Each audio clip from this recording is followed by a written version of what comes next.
Welcome to the Reality Trifecta podcast. I am your host, and I am coming to you live from my office, as always. Today, we will be recapping Survivor 49, Episode 5. Let's get into it. Let's focus on the Hina tribe. They just voted out Matt, and it appears as though Yuli is deciding to stay strong throughout the season. They still have Jason, who is a former original Hina member. They're technically at war with each other. So, yeah, there are tribal lines formed. You have the majority Yuli alongside Sophie B, who has become an ally willing to work with them. Whereas Jason, he did say last episode that he will be Hina strong throughout the whole thing. Whereas at Kele, I feel like we got a lot of strategic action going on at Kele. We really see Sage become the star of the show, having a rivalry with Shannon, because they're the only two Yuli members left, while majority is former Hina, alongside Alex, while Alex will be a number for whoever needs an ally. When I say that Sage becomes like the ultimate star of this episode, she does. She's able to read that Shannon is having conversations with almost everybody, trying to get to them, trying to get close to everybody, while she knows that, like, maybe Sage is the next target, considering that they're former Yuli and they're the minority of this tribe.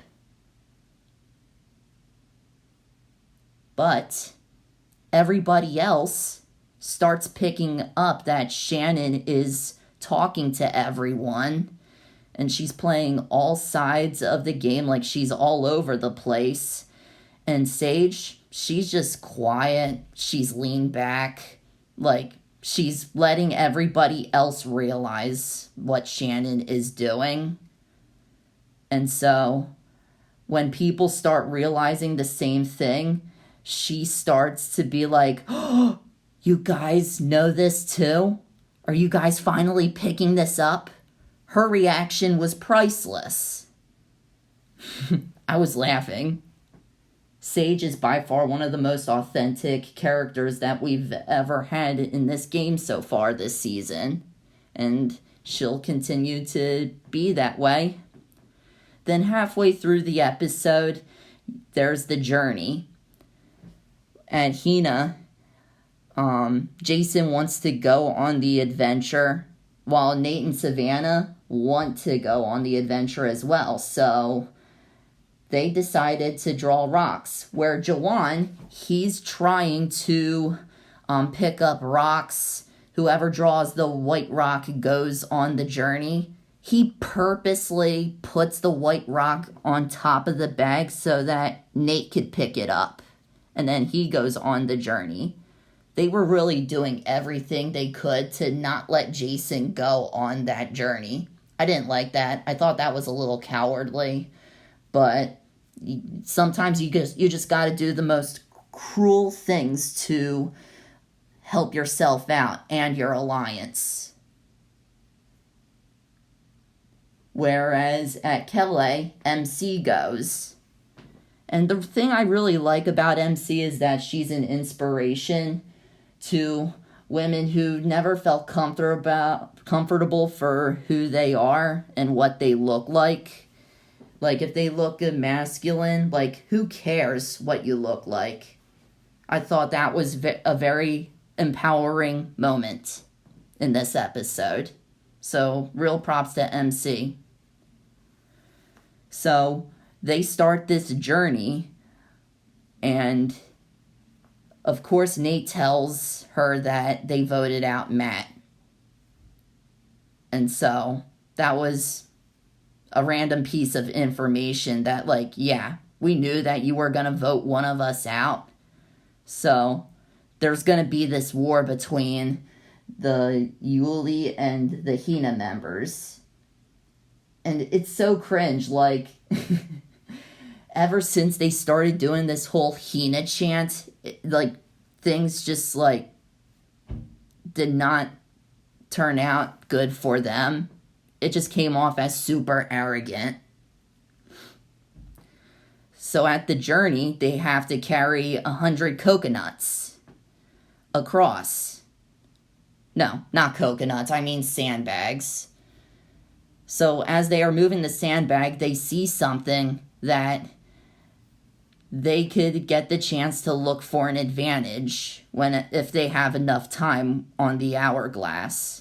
Once they got to the last sandbag, they just moved it halfway across so that they could get time to look for the advantage, but they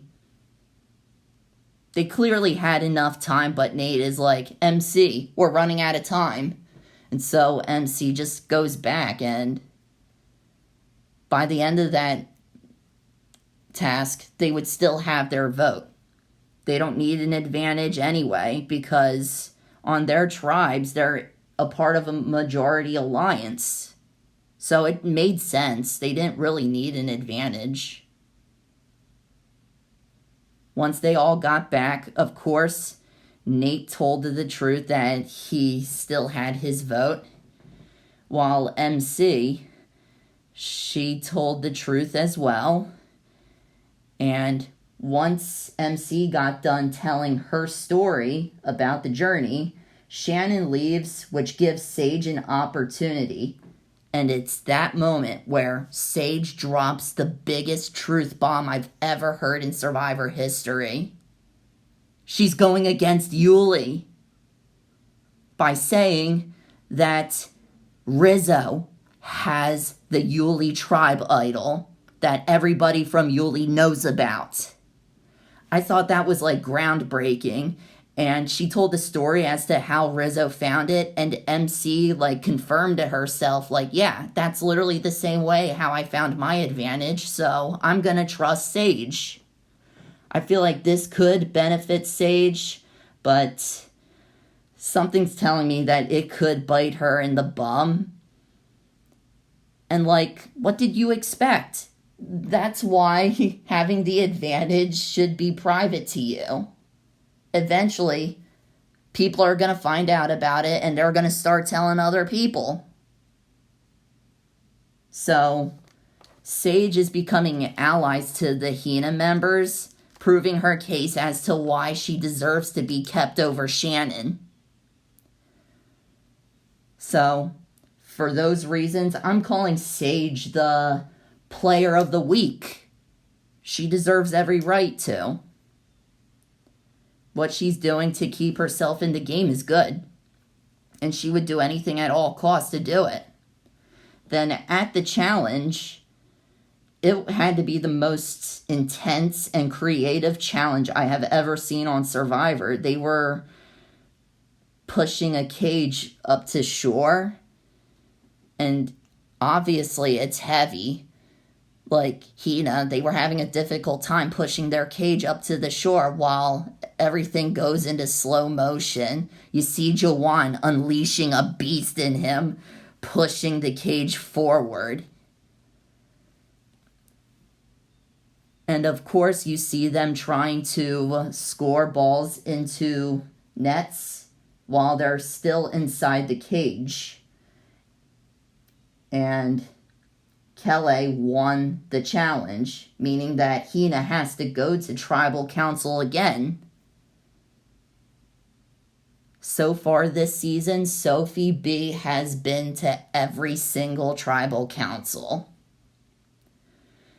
And the rest of the episode, it was just anticlimactic. Like, they tried to make it the least predictable episode. But, like, saying Jawan should be the next one to go because he's been messing around with Savannah and he probably has a sense that, like, he's at the bottom if there was no Jason. You get to tribal council. Jason ends up being the one voted out.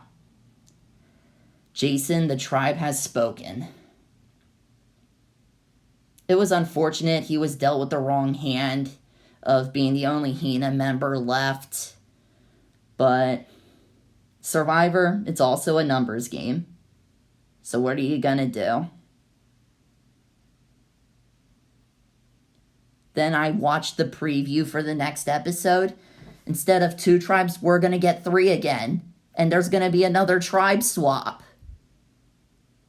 I forget, like it was quick to see who was on the new tribes, but it should be interesting again. Like, we're gonna have a very interesting episode. Like, so far, like, maybe the tribe portion of the game, like, it is predictable when it comes to Survivor for the most part. But for some reason, like, this season is making every episode appear to be very exciting to watch, but it gets anticlimactic. It's a shame that this season has to live under Survivor 50's shadow. Well, that's it for the recap. I thank you all so much for listening. Make sure to follow Reality Trifecta Podcast on every single social media account. We have an Instagram, and we have X and Twitter, whatever you call it. And subscribe to us on YouTube to listen to more podcasts. Thank you so much for listening.